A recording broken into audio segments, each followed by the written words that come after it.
On me prendra pour un fou, mais ça faisait très longtemps que j'avais pas autant apprécié un Grand Prix de Formule 1. Alors certes, c'était pas le meilleur Grand Prix de tous les temps, loin de là, un Grand Prix avec pratiquement aucun dépassement, mais malgré tout, pour moi, c'est ce qui en fait justement la saveur. C'est que c'était un Grand Prix sous tension, avec une lutte à distance pour la victoire, avec une Red Bull et une McLaren qui étaient globalement dans les mêmes rythmes de course, comme on va le voir dans quelques instants, et Ferrari aussi, qui a pu un petit peu, avec Charles Leclerc, essayer de tatiller les deux devant, et je préfère nettement voir un Grand Prix sans dépassement ou avec très peu comme c'était le cas ce week-end, plutôt que d'avoir un Grand Prix avec des remontées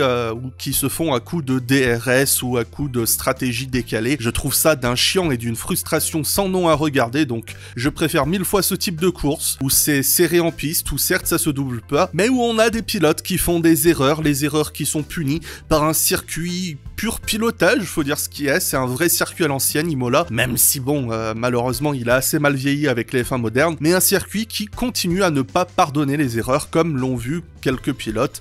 coucou Sergio Pérez. Si on s'intéresse donc au rythme de course de ce Grand Prix, on voit très clairement qu'aux avant-postes, comme je le disais, c'est très serré. On peut même constater que Lando Norris et Charles Leclerc ont globalement de meilleurs temps autour que Max Verstappen, et j'inclus même un petit peu Oscar Piastri dedans, même s'il a une course un petit peu différente puisque son début de Grand Prix était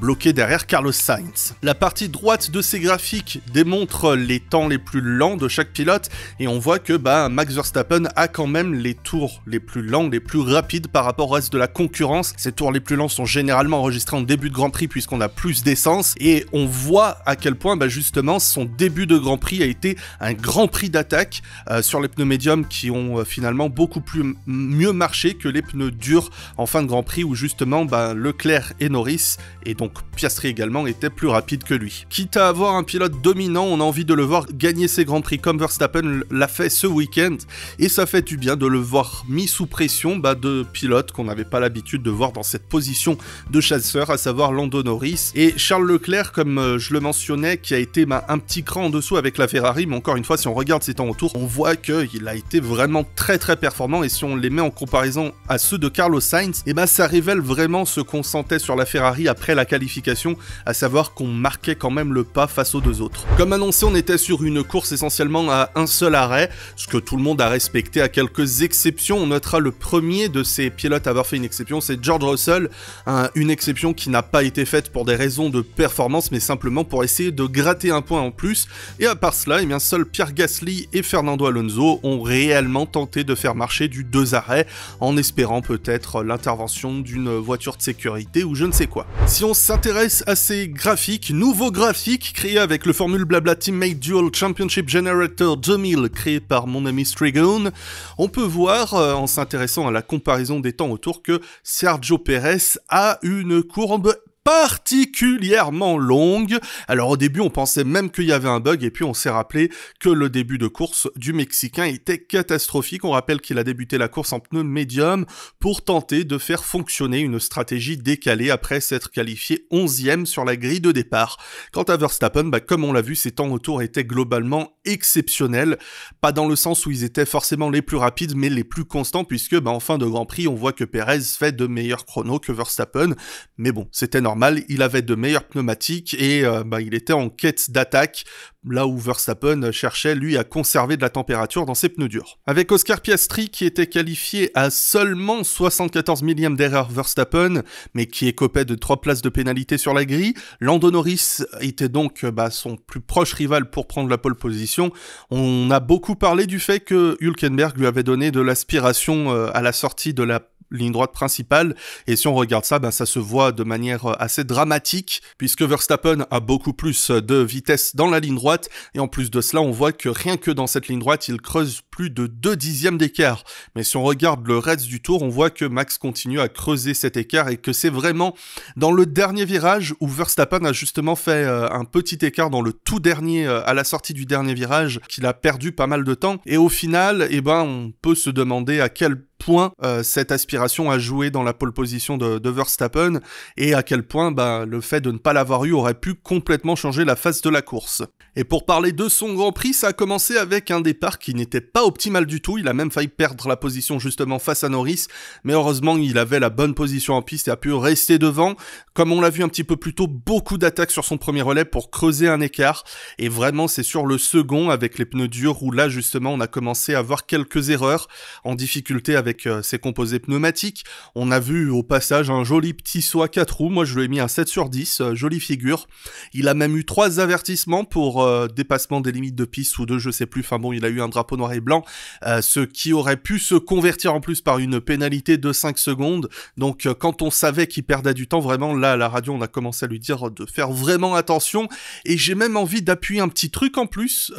pour applaudir un petit peu la réalisation pour une fois. Donc on a eu cette conversation radio qu'on a l'habitude d'entendre, mais aussi en fin de course on a eu ce graphique assez rigolo qui montrait que Lando avait 2 fois plus de batterie restante que Verstappen, et là pour le coup on a eu une conversation assez intéressante sur la manière dont Verstappen pouvait gérer ça, où on avait son ingénieur qui lui disait simplement écoute, c'est à toi de voir, soit on reste comme ça et tu gères, soit on passe sur un mode de déploiement moins important, donc tu vas récupérer plus d'énergie, mais par contre tu auras une moins bonne utilisation de la batterie. J'ai envie de dire, c'est ce genre de truc qu'on a envie d'entendre et pas les ouin stratégie D ou C ou je ne sais quoi qu'on comprend pas. Pour Pérez, bon, on savait que ça allait être compliqué déjà dès les essais où on voyait qu'il était en grande difficulté. Dès la Q1, il fait partie des pilotes qui ont utilisé 2 trains de pneus tendres pour ne pas être éliminé, et encore ça s'est joué à pas grand chose, et il est sorti en Q2. Sa course, bon, ça a été ce qu'on a vu, assez compliqué. On note une sortie de piste qui lui a fait perdre à peu près 5-6 secondes, et son dernier relais était globalement assez bon, comme on l'a vu sur les pneus médiums, mais bon, il avait l'avantage pneumatique du champ libre, et au final, son résultat c'est une 8e place, ce qui est particulièrement désespérant de se dire qu'il a failli être battu par l'ARB de Yuki Tsunoda et qu'il est derrière les 2 Mercedes. Un nouveau week-end excellent des 2 pilotes McLaren et de l'équipe en général, avec malheureusement pour Lando une mauvaise gestion du trafic en qualification qui lui a peut-être coûté de battre son coéquipier et éventuellement de profiter d'un petit dixième de plus pour aller chercher la pole position. Quoi qu'il en soit, ce week-end, c'est Oscar Piastri qui a, pour moi, une nouvelle fois démontré à quel point il était clairement en amélioration depuis peut-être le Grand Prix de Suzuka, où on commence à avoir une amélioration notable dans ses rythmes de course. Malheureusement, sa pénalité qu'il a écopée pour avoir gêné Magnussen en Q1 a un peu compromis sa course. Il a été bloqué derrière les 2 Ferrari, a réussi à dépasser Carlos Sainz à la faveur d'un simple undercut, et malheureusement n'a jamais été en mesure d'aller chercher Charles Leclerc. En revanche, du côté de Norris, on a eu une première partie de course assez compliquée, difficile de rester dans le rythme de Verstappen, mais sur le second relais en pneus durs, là par contre ça a été une toute autre affaire, avec des excellents temps autour, et honnêtement, il reprenait énormément dans le premier secteur. C'était magnifique à voir la manière dont il attaquait particulièrement la chicane Villeneuve avec cette entrée très rapide et une sortie très agressive. C'était très cool de le voir vraiment pour la première fois en tant que chasseur de la victoire et pas aux commandes d'un Grand Prix. On sait que il sait tenir une course. Maintenant, ça peut être intéressant de le voir dans cette position, d'aller chercher la première place en piste. La comparaison est sans appel par contre dans le clan Ferrari avec Charles Leclerc qui avait un net avantage sur son coéquipier ce week-end. Ça s'est joué encore une fois à pas grand chose, mais bon, quand on voit à quel point les écarts sont serrés aux avant-postes, ces 2-3 dixièmes d'écart ont fait toute la différence sur le Grand Prix et sur le week-end. Malgré des essais prometteurs,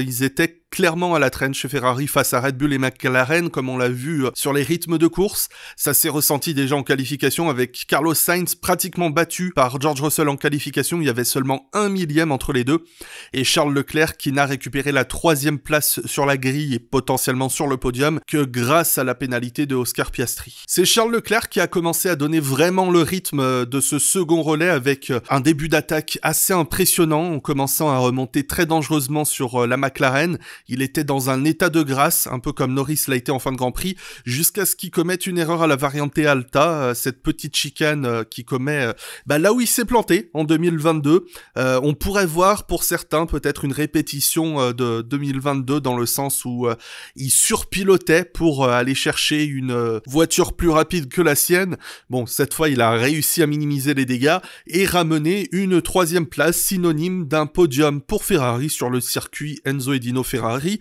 une première pour l'équipe depuis 2006, ce que n'a pas manqué de nous rappeler les commentateurs ce week-end, enfin en tout cas sur F1 TV ils ont pas arrêté de nous le rappeler. Et pour la course de Carlos Sainz, bien moins intéressante, il a perdu la position face à Oscar Piastri au stand. Bon, je pense que c'est dommage que Ferrari se soit fait avoir comme ça, mais d'un autre côté, vu la différence de rythme qu'il y avait entre la McLaren et la Ferrari, ça m'a pas surpris de savoir que Piastri avait réussi à le dépasser de cette manière. Et comme je le disais, sans la pénalité de Piastri, je pense pas que Ferrari aurait pu battre les McLaren ce week-end. Chez Mercedes, on voit un petit peu le début de course assez mollasson de Lewis Hamilton, peut-être un petit peu pris dans le trafic, mais aussi en difficulté, encore une fois ce week-end, avec un écart à nouveau de 3 dixièmes face à son coéquipier. Ça doit être honnêtement la première fois que je le vois se prendre une telle pile, et quand on sait que quand même c'est Hamilton et qu'il est pas ridicule non plus, ça me permet surtout de mettre en avant le boulot que fait George Russell encore une fois cette saison, un pilote qui je trouve a été trop enterré après une saison 2023 un petit peu compliquée, et rappelons que Lewis Hamilton reste quand même un standard de perfection assez élevé, donc c'est pour ça je disais sur l'internet que le podium Verstappen, Leclerc et Norris, qui était le deuxième de toute l'histoire entre ces trois-là, après celui de Miami justement, représentait peut-être le meilleur de la nouvelle génération, parce que je ne peux pas encore compter George Russell dedans, parce qu'avec la Mercedes qu'il a, il peut pas vraiment montrer son plein potentiel aux avant-postes. Malgré tout, il fait un début de saison excellent, il a fait une excellente course. C'est lui qu'on a sacrifié chez Mercedes pour aller chercher le meilleur tour en course, puisque Hamilton n'avait pas assez d'avance sur Sergio Pérez, et c'est ainsi que du coup Russell s'est retrouvé derrière Hamilton, ce qui l'a profondément frustré, mais honnêtement, Georgie Boy, j'ai envie de dire, quand tu joues les 6e et 7e places en course, c'est pas le moment de faire le difficile et gratter un point supplémentaire pour l'équipe. J'ai envie de dire, c'est la seule chose que vous pouvez espérer à ce stade de performance. Quant à Hamilton, malgré une petite sortie de piste en début de course, il a réussi dès le départ à se débarrasser de Tsunoda pour au final prendre le meilleur résultat possible pour les Mercedes ce week-end. Un week-end profondément engagé chez Aston Martin, puisque comme on l'a vu, l'équipe avait le rythme pour jouer les points. Peut-être pas les gros points, mais au moins terminer dans le top 10, ce que Lance Stroll a été capable de faire, mais pas du tout du côté de Fernando Alonso, avec un week-end qui a été gâché dès les essais libres 3 avec un crash. Il n'a pas pu démarrer correctement les qualifications et il sentait que de toute façon la voiture ne marchait plus correctement, et à partir de là, en démarrant de la voie des stands, il pouvait plus faire grand chose. Quant à Lance Stroll, il a réussi à se qualifier 13e, son tour n'était pas parfait, mais il a réussi malgré tout, je pense,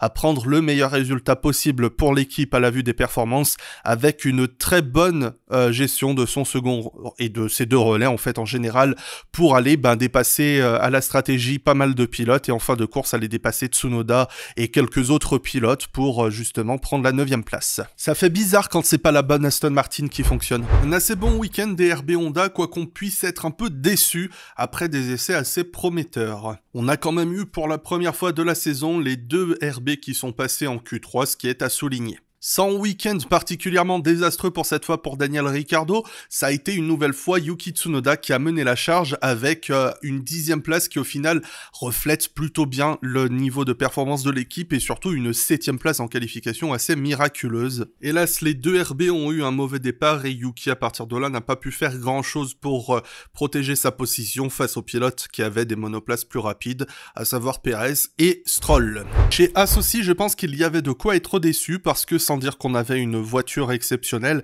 Il y avait de quoi peut-être jouer le top 10 avec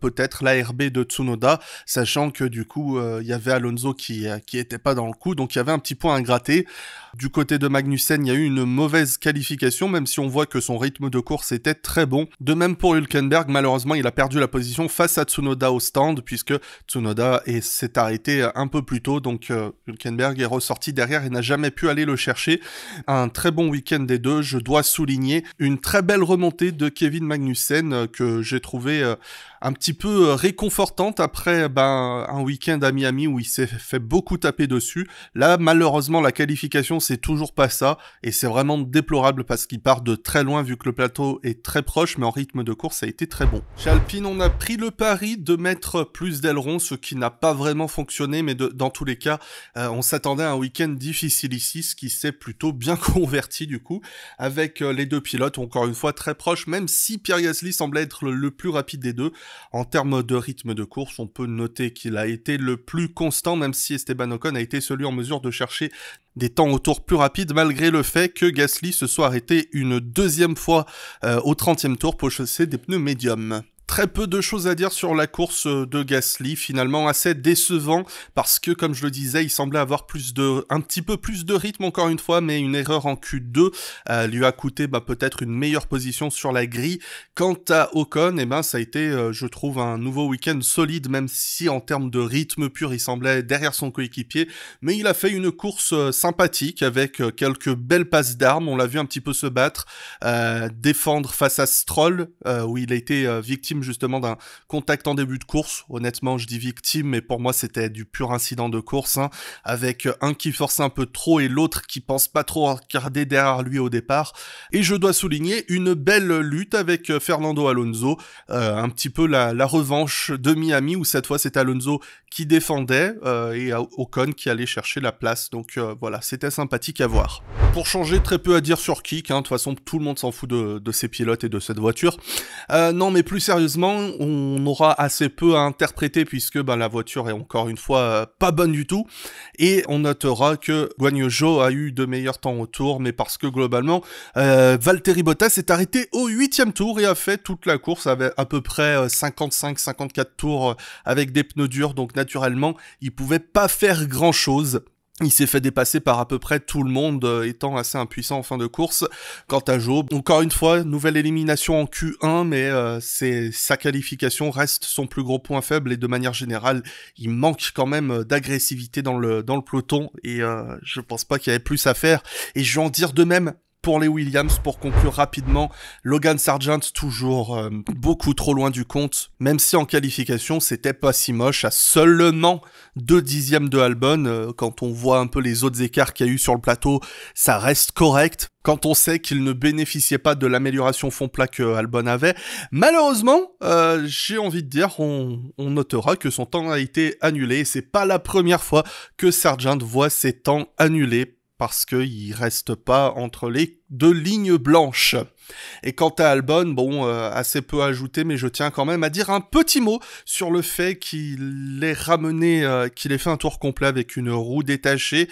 Normalement, ça c'est le genre de choses qu'on doit pénaliser très méchamment, parce que ça relève de la sécurité, surtout quand on commémore les 30 ans d'un week-end pas très joyeux, et que justement ce même week-end, il y a une roue qui s'est détachée et qui a blessé 4 mécaniciens dans la voie des stands. Pour moi, je comprends pas que la FIA ne disqualifie pas automatiquement une voiture qui sort de la voie des stands avec une roue mal attachée. Si, là c'est encore autre chose, quand un pilote s'arrête avant d'être sorti des stands, et que les mécaniciens viennent ramener la voiture, quelque chose qu'ils ont le droit de faire, tant que le pilote ne fait pas de marche arrière, et que là on resserre la roue, c'est un autre sujet. Là je pense que ça reste dans les limites de l'acceptable, mais pour moi, dès l'instant que la voiture est en piste et qu'une roue est mal attachée, même si comme Albon n'a pas été pénalisé, soi-disant parce qu'il a piloté sagement tout ça, ça devrait tout de même être sanctionné, à mon sens, par une disqualification pure et simple, puisque c'est une raison bête de sécurité, quoi. Et je vais conclure avec un petit mot pour la Formule 2 qui est revenue ce week-end pour juste souligner une belle victoire de Isack Hadjar de l'académie Red Bull lors de la course principale, sa seconde consécutive après celle de Melbourne. Il a devancé Gabriel Bortoleto de l'académie McLaren qui avait fait une superbe pole position justement le vendredi, et Dirksen qui a pris le premier podium de PHM, donc une belle performance vu le niveau de l'équipe. Visiblement, Kimi Antonelli termine 4e, pilote de l'académie Mercedes devant Franco Colapinto de l'académie Williams. Colapinto qui a justement gagné le sprint la veille. On notera une belle performance de Victor Martins qui a terminé 9e en étant parti dernier. Petit regard sur le championnat pilote, c'est Zayn Maloney qui est toujours en tête pour l'académie Sauber, après un podium lors de la course sprint avec Paul Aron. Les deux sont toujours en tête du championnat devant Isack Hadjar, et je note un petit groupe derrière qui est mené par Auger, où on retrouve Bortoleto, Antonelli, Colapinto, Maini et Crawford de l'académie Aston Martin. Un petit groupe de pilotes, je pense, à surveiller pour potentiellement gratter une place en Formule 1 d'ici un an ou deux. Et je m'en arrête là pour ce débrief pilote par pilote. N'hésitez pas à me dire ce que vous avez pensé du Formule Blabla Teammate Dual Championship Generator 2000 by Strigoon, qui m'a beaucoup aidé pour gagner pas mal de temps sur le débrief, les graphiques, tout ça. Et